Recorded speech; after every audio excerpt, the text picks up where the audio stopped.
Hello and welcome to this very special edition of Walk the Talk. And why is it special? Because it marks a fresh beginning of an entirely new season of a show which has run on now uninterruptedly for almost 12 years. And the reason it keeps running with such popularity and such support from the audience is because we have wonderful guests. Dr. Badrinath, I can't tell you how blessed I am to be starting this new series. Thank you very much, Mr. Gupta, for coming to our institution. With a man hailed by NDTV among India's 25 greatest living citizens. And also... Great honor, and indeed a great honor that you have come today. Thank you. Thank you. Thank you. And that too at Sankara Nethralaya, hailed by many people as probably the finest charity research hospital in India. One of the finest in the world, in fact. We are trying our best. In the area of eye care. Yes, sir. It's a good teamwork. I'm very blessed with a group of people who work very hard. Everyone from A to Z. We have one very important philosophy. Work shall be our worship. That is the philosophy. Everybody seems to have taken it up very well, and we seem to observe it, and so that is the reason why people seem to like the services rendered here. So, if I notice this, everything is built by charity here. Yes. And I see that every philanthropist and every industrialist of India is here, from Tata to HDFC to Bajaj to Aditya Birla Group to Mahiko. I think we stand in the Mahiko block somewhere. Yes, Mr. B.R. Barwale. Yes. Dr. B.R. Barwale of Mexico. Yes, and I see Malika Srinivasan has made an endowment. Yes. So they all, Nani Palkiwala, your great patron. Very special, sir. So all of them trust you with your money. Yes, sir. And I know some of them, they're very hard-nosed people. They don't part with money easily. Sir, I think I'm very fortunate. We do good work, and I think the good work is spread to the people, and this is how I earned a good name. From all these industrialists whom we mentioned, it is a name which we have earned by working hard, which has resulted in their coming forward, supporting us very generously. And one little fact that people don't know is that this is also the largest nursery of eye specialists in India. A very large number of Indian eye doctors over 2 generations have been trained by you. Yes. About 540 people have been trained so far. There are different kinds of training programs. Not only healthcare is important to us, but teaching and training and research are the 3 important objectives of the institution. In fact, many organizations have listed this amongst the final medical institutions in the country. And one of the good ones, not the finest. Among the good ones. In fact, India Today listed you among the 10 finest institutions in the country, educational institutions in the country. Yes, sir. And I think the statistics are quite staggering. I think 1/6 of all cataract surgeries in India are done either here or by your students. Yes, indeed. We also have education programs in optometry and laboratory technology. And here is my wife who is in charge of the laboratories there. Yes, I am. And I know that you met together in America when you were studying to be doctors. So, the hospital requires teamwork. And we need to have capable, specialized people, professional people. So in that way, we have taken various branches in teaching and training. Laboratory technology is one of them. And in lab, we have made a progress, we have made a breakthrough. For example, in the research lab, you will see that we are the first one to introduce rapid diagnostics in eye infection. I see. It helps us in diagnosing what is the infection due to, so that we could provide them the current therapy, the correct therapy for them. So this is as modern as anything in the world now? I would say so, yes. For equipment, training, everything. And I believe a very large number of peer-reviewed research papers. This is a research institution. This is not just a charity hospital. Yes, sir. Yes, sir. We have also, talking about education, programs leading to PhD. Right. A lot of research is done. A lot of publications are there. I'm very proud to say that 1/3 of the research publications from India are from Sankara Nethralaya in the field of ophthalmology. So 1/3 peer-reviewed research publications in the field of ophthalmology are from Sankara Nethralaya. From India, which is fully a charity. Yes. In fact, we are now going through the children's wing, which you've just built here. So, sir, I also believe that you have combined charity and business very well. So those who can afford to pay, pay. True. But we have only one standard tariff for the paying class. Right. We don't really the tariff from, let us say, those who come from rich families or rich places. Right. Bombay, Delhi and Calcutta, the same tariff. Even a foreigner is what the tariff is for the Indians here. So there is no VIP card. Yes. And Our tariff is affordable by a middle class in India. so no VIP card and no VIP treatment. VIP treatment in the sense that if somebody like a minister happens to see, we provide him Right. earlier appointment and Right. being seen on priority. Right. So whether it's not paying poor people or it's paying VIPs, everybody gets the same treatment. Yes, sir. The quality of the treatment is the same. And I can vouchsafe for that because we do maintain medical records. Right. And these records analysis shows that the outcome for the paying patients and non-paying patients is the same. But sir, how do you get around this problem that we now have in other private hospitals, many of which are packaged as charities? They are called charities or research institutions, but no research happens, no charity happens, and doctors actually get paid on the basis of their turnover and profitability. So in fact, the joke is, it's a cruel joke that, a good doctor is one who receives the patient vertically but sends him back horizontally. No, sir, no comment. I think India has got great medical team. I think as described many a time, I would consider India as a mecca for medicine. We have exceptionally good, skilled doctors, very knowledgeable doctors. They provide the exceptionally good care at a price which is about 1/10 what it is in America or England. I would say that we have both kinds. Those who look after charities only, those like us who look after charity and paying patients, those who look after only the paying patients. So how do you find the balance that people don't get greedy? Because doctors do get greedy. Doctors are human beings. So in our institution, we have made that there is no private practice. And all the doctors work for a salary, and this is the fact which is appreciated most by Mr. Nani Palkiwala. I would like to bring to your attention that he bequeaths his entire property, hearing that all the doctors work here for a So salary. his entire property, Nani Palkiwala bequeathed to you. Yes. I see. Only for this reason, that we are not in private practice trying to make money. Because he may have seen the Bombay example where in Bombay hospitals, not Bombay hospital only, but Bombay hospitals, almost everybody does lucrative private practice. This is an example for group practice. This is all the doctors join together, and under one roof we have every specialty of ophthalmology. If somebody has got a corneal problem, we have corneal specialists here. Right. If you have a retina problem, we have a retina specialist too. So he doesn't have to go outside the campus. Right. So he can have the treatment right here. Right. From one room to another room you walk. We have electronic medical records, so even the charts don't have to walk. I think you were among the first institutions in the country to have electronic records. I see. Gehlot ji, namaskar. Ji I नमस्कार see ji cabinet minister sitting here, no less. Thawarchand Gehlot ji, Minister for Social Justice and Empowerment. आप तो आज बिल्कुल जनता में बैठे हुए हैं यहाँ पे. जी कैसे आए? मैंने शंकर नेत्रालय का नाम 20-25 वर्षों से सुना था, बहुत तारीफ सुनी थी। फिर जब मैं मिनिस्टर बना तो मुझे जानकारी मिली कि हमारा यहाँ विकलांगता संस्थान है, वो विकलांग लोगों के हित के काम करती है और उनका पुनर्स्थापन करने की कोशिश करते हैं, और उसमें इस शंकर नेत्रालय का भी बड़ा योगदान है। तो इच्छा थी, जिज्ञासा थी कि शंकर नेत्रालय को देखूं। मैं यहाँ आया, मैंने वास्तव में देखा कि यहाँ ईश्वरीय कार्य हो रहे हैं।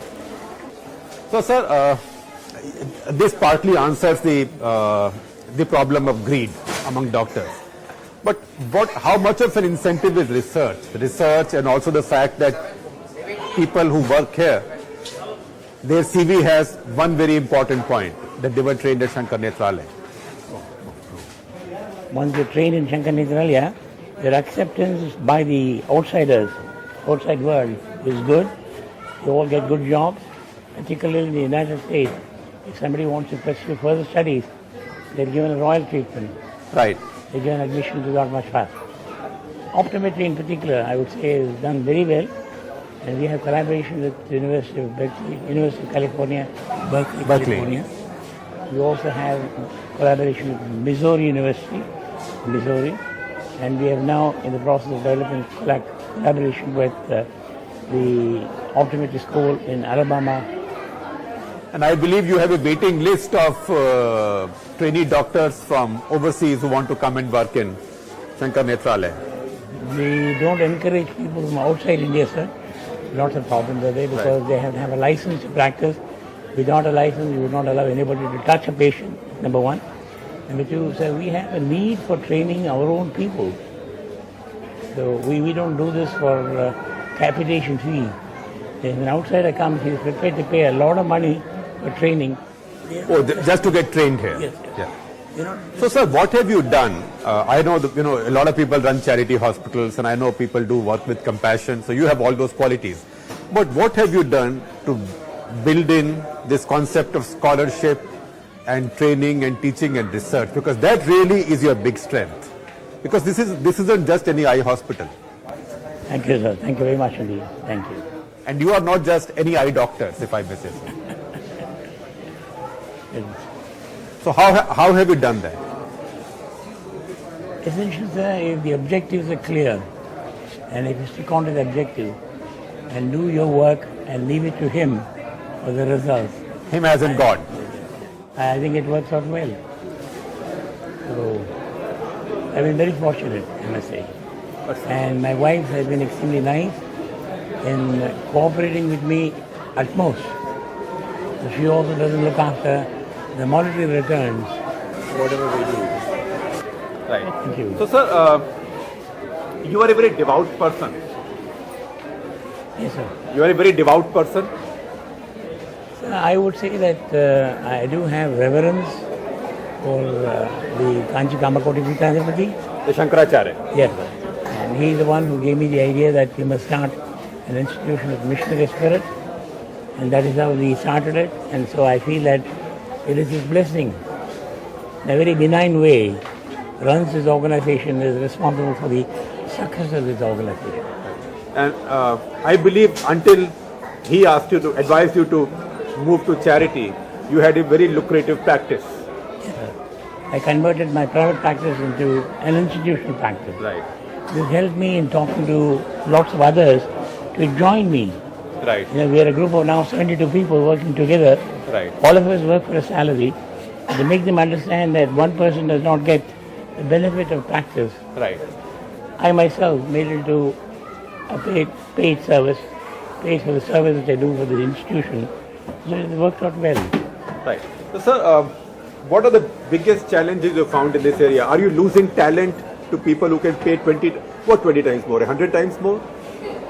I don't know whether 100 times, but very definitely people outside are paying much more than what we do, and it's a human tendency to succumb to such temptations. We do have attrition. That's one of the major problems that we have. We would like to open up branches in other parts of the country, but I don't want to open up without making sure that they would maintain quality. Quality is the most important thing. And I can assure you about the quality here because they've been certified by the NABS. Well, if you have a cabinet minister who's an MP from Rajasthan coming into Sankara Nethralaya to have his eyes looked at, you have a name for quality. But sir, loss of talent, even an institution like All India Institute of Medical Sciences, is losing a lot of its good people with the proliferation of private hospitals around Delhi. True. Right. Do you have the same problem, or is it less safe? Much less, I should say, but we do have problem, and I would like to attract the brightest of the people in India to come and work here. I would like them to have the professional happiness rather than hanker about monetary happiness. And they all come here at MD level because they want Sankara Nethralaya on their CVs and on their boards. Because you can drive around the country and you see eye specialists saying Sankara Nethralaya. It's a special thing. So sir, that way you spread the good work around the country. So India really requires an army. Right. We developed for hundreds of such For eye care. for battling against the blindness. Right. The problem is a very major problem, and I'm sure you've heard the statistics that almost about 1/4 of the world blindness is in India. Yes. We need more manpower. Which is such a shame. Such a shame. Because a lot of it is avoidable or curable. Yes, yes. 80% is curable. 80% is curable, and I think almost half is avoidable if you act in time. Yes. Dr. Badrinath, just when we are talking about the problem of blindness in India, I think it's the right time to enter your retinal block. And I think this is the cutting edge of a lot of the surgery and a lot of the things that you're doing. Yes, this is a vitreoretinal department. Right. And we do a lot of surgery here. And we have 18 consultants working together. And indeed, this one has answers to at least about 15-20 years ago. Nobody would perform a vitreoretinal surgery. But now we have all the techniques, all the So instruments. will you explain to a dummy what is vitreoretinal? Yeah. I know vitreo means a fluid, retinal is to do with the retina. Vitreous is a jelly which is in front of the retina. The retina is a very sensitive layer, a part of the brain, which is in the back of the eye. In fact, it's an extension of the brain. That is right. That is Right. right. The vitreous, which is a jelly which is in front of the retina, has a relationship with that. So sometimes it develops scar tissues, blood vessels. All these things can produce complications. It can pull and cause a detachment of the retina, what we call a traction detachment. It can bleed because the breakage of the new blood vessels, as in diabetes. Diabetic retinopathy means there is a hemorrhage inside the vitreous cavity, bleeding from the retina. Right. So we take Which is a very common problem in India. So the best thing is that, you see, Professor Robert Makama of Duke University in the United States is the father of the vitreoretinal surgery. And he developed instruments which are small, which can enter the inside of the eye through small holes, 3 holes. And the device was actually researched, found out and worked upon in his garage. Uh-huh. So to be a researcher, you don't have to have, A big lab. the You have to have good ideas and commitment. jazzy instruments and equipment. Right. People have to work hard. People have to have concepts which they should be willing to try and find out what happens. So there are lots of interesting ideas which we have, which can be tried out and done. So my colleagues are good. So we have lots of research work going on. We have ethics subcommittee headed by Justice Mohan, Right. formerly Supreme Court Right. Justice. And we have also ethics research Right. subcommittee. Right. Lots of things are possible. Right. So, sir, cataract is one. Other leading causes of blindness which are avoidable in India? Good question, I should say. We were surprised to hear that refractive errors is one of the important causes of blindness in India. Please tell me again, sir. Refractive errors. Refractive errors. Yes. You're wearing glasses. Right. And with glasses you see very nice and very well. Absolutely. But In without fact, glasses, in it fact, is- I see 6/5. Oh, I'm overcorrected. See, when the refractive errors are not corrected, it can cause lesser vision, poorer vision, and that is one of the causes of blindness. You mean so many people in India are actually only technically blind because they don't have glasses? That's right. Right. As simple as that. If you provide them glasses, the blindness can be cured without much ado. Oh, is that why you have mobile vans that make glasses on the spot? I believe you have glass grinding machines. Yes. See, when you go to a village and conduct a camp, if you give them a prescription, where will they buy the glasses? Right. They are not prepared to go to the next town. It is Buy the glasses. more expensive for them. And so the prescription remains unfilled for a long period of time. So what we decided was that once we do an examination in the village, we'll have the glasses ground in the village itself, at the doorsteps of the villager, give it to him. So he wears it from the time he's So how much does a pair of glasses like that cost? for 150 to 250 rupees. And you give it free? We do charge patients. Right. But if you give anything free, Then they don't put unfortunately, value it's not to it. appreciated, particularly glasses. Right. So we charge them, but there are many people, philanthropic people, who would like to subsidize Right. or even write off expenses for that. So, sir, at this young age of 74 now, what new frontiers are left to conquer? Where do you move now? What is the next big thing that you do? Having built the finest eye facility in the region, one of the finest in the world, having done it all on charity, having built excellence, having trained more eye specialists in India than anybody, what is the next frontier? There's a lot to do, sir. There's a lot to do. And I would probably say that e-learning is a technique which you can absorb from the others. Because you are doing a lot of telemedicine. Yes, yes. And if you can absorb e-education, e-learning, we can introduce that in ophthalmology, particularly for teaching and training, Right. and bring about a uniformity in education throughout India. Right. And procedures. Yes. SOPs. So I think this is one of the areas. Other thing is that in retinoblastoma, That's a cancer of the retina.